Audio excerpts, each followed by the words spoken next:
Cage. It is no surprise that the Oscar-winning actor was destined to be an amazing talent. Born Nicholas Kim Coppola, the movies were in his blood. It all started with his great-grandfather Coppola, who lived above and owned a movie theater during the 1920s. He imported movies from Italy for the Italian immigrants in the neighborhood. The next generation brought Nicholas's grandfather, who was an Oscar-winning musical score composer. After that came famous uncle Francis, and then his daughter, Sophia, both Oscar-winning directors. But for Nicholas, it's not just a case of working in the family business. With one Oscar already under his belt, this actor's talent runs so deep that he can play any genre, any time period, any character, and succeed. I have scripts that come to me that are from across the board. There are comedies and actioners and dramatic films, and that's really where I wanted to be. I wanted to have the luxury, because I'm kind of a complicated guy. On January the 7th, 1964, Joy Vogelsang and August Coppola welcomed their third son into the world in Long Beach, California. Joy was a celebrated dancer and choreographer, while August was a comparative literature professor who also taught film. Nicholas actually compared his father to legendary screen actor Sean Connery. I grew up with my father, who's a man who's very intimidating to be around, because he has that sort of larger-than-life presence, like he's going to start conducting Beethoven at any minute, and he looks like Sean. Unfortunately, Nicholas's parents divorced when he was only 12. His mother, Joy, was a very creative woman, but she was also a depressive and found herself in and out of hospitals, leaving Nick plenty of time to be on his own. He took refuge in his collection of comic book heroes and movies. I think whenever the family structure does not provide a lot of care for a young person, the young person is going to find a way to soothe. This can take the form of going into a fantasy world of comic books or movies where the hero wins and the villain is punished. A very safe place where the young person can find nurturing and soothing. You know, I loved film, I loved movies. I was trying to find a way into the TV set when I was 6 years old, and then when I was 14 I discovered James Dean in East of Eden, and that really connected me with film acting. It made it clear to me that this was something, you know, that can really move people. As a teenager, he'd already found his calling. During his 15th year, Nicholas enrolled in San Francisco's American Conservatory Theatre.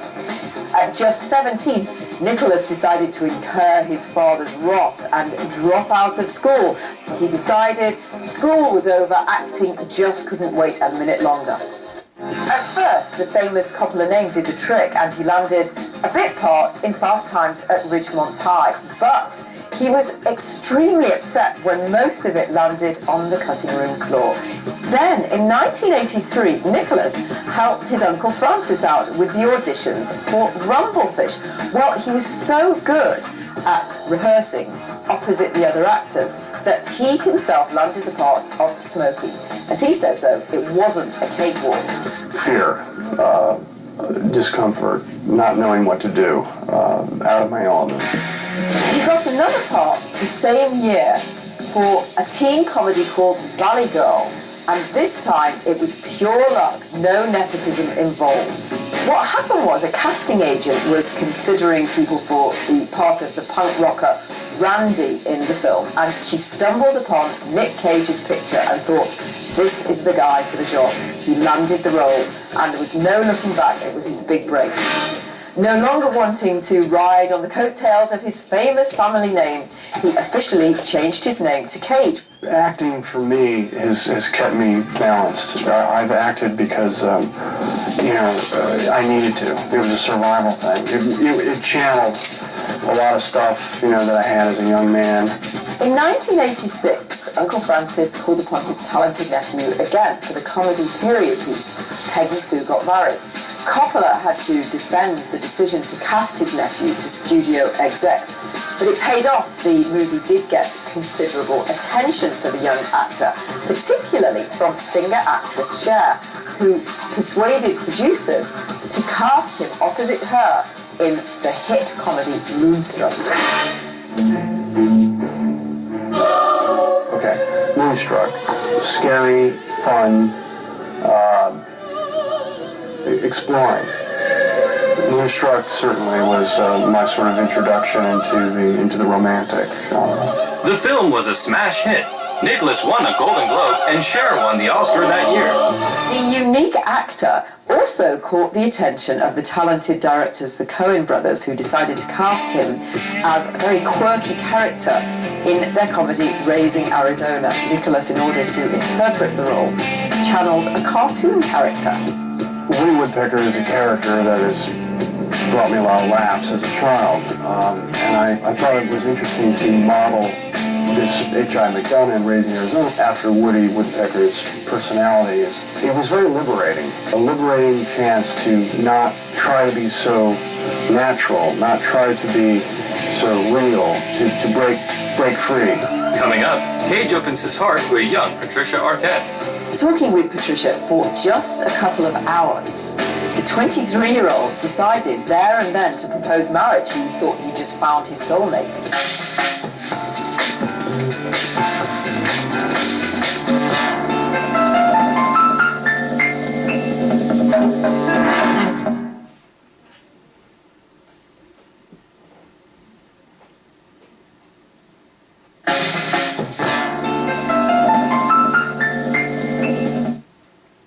1987, he happened to be at Cantor's, the famous Hollywood all-night delicatessen, and he bumped into 19-year-old stunning and up-and-coming actress Patricia Arquette, and the two of them had a lot in common, both coming from Hollywood dynasties. Talking with Patricia for just a couple of hours, the 23-year-old decided there and then to propose marriage. He thought he just found his soulmate. Well, Patricia was not convinced and was actually a bit spooked, and she asked him to come up with a list of virtually impossible things that he had to do before she would say yes. Well, she got even more spooked when he actually started to produce some of those things.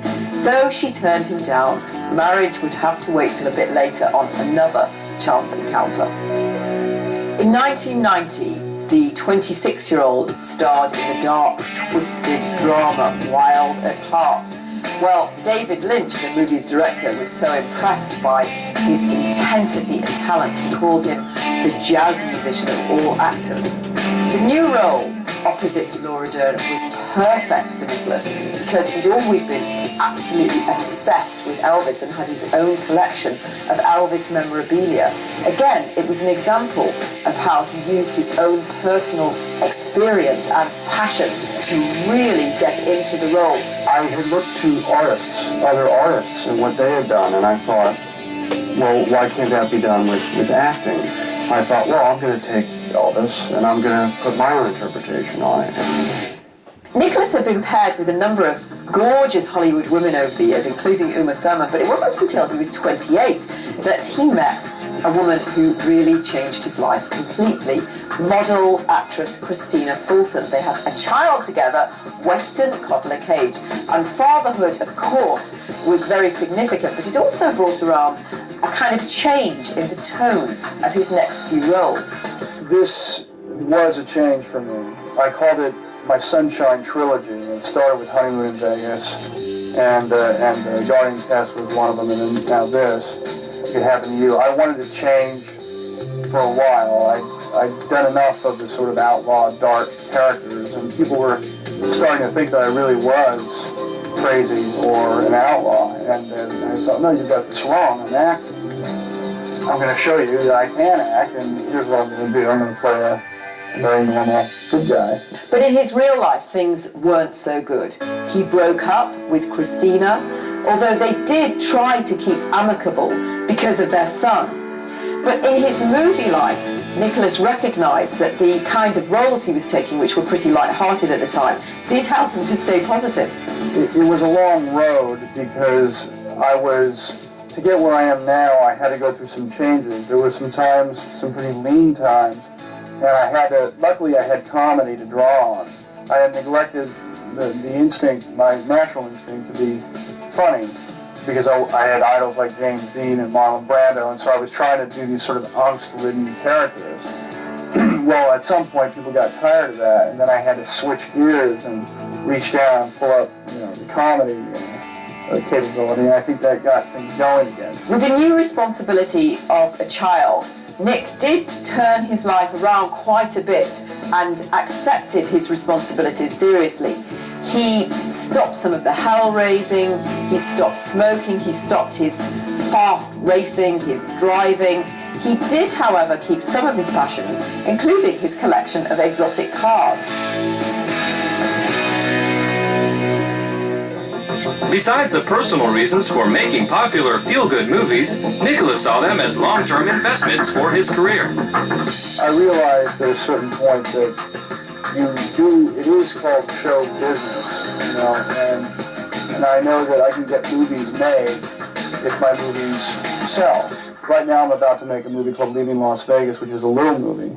But because I'm going to do it, I can get it financed, and it's an art film, which I'm really looking forward to doing. Leaving Las Vegas was a huge departure from the comedies Nicholas had been focusing on for the last few years. For me, the joy of acting is to keep changing not only characters, but also styles, genres. With his usual veracity, he puts everything into his performance of the depressed, suicidal, alcoholic character, fueling his own anguish to really portray this character with an extraordinary intensity. Leaving Las Vegas was another growing experience for me. It was, I think, a seminal film in my career in that everything came into focus with Leaving Las Vegas. Everything also came into focus for the Academy of Motion Pictures when Nicholas won the Best Actor Oscar for the role. He had a myriad of reactions to his win. But it was important to me because I grew up in a family where, other people in my family had Academy Awards. And so when I got it, and it's impossible, I don't care who you are, to not get caught up in it, it was like this validation where I could say, well, okay, guys, let's talk, I felt it was important to me in a family way. And Nicholas's family had just got bigger.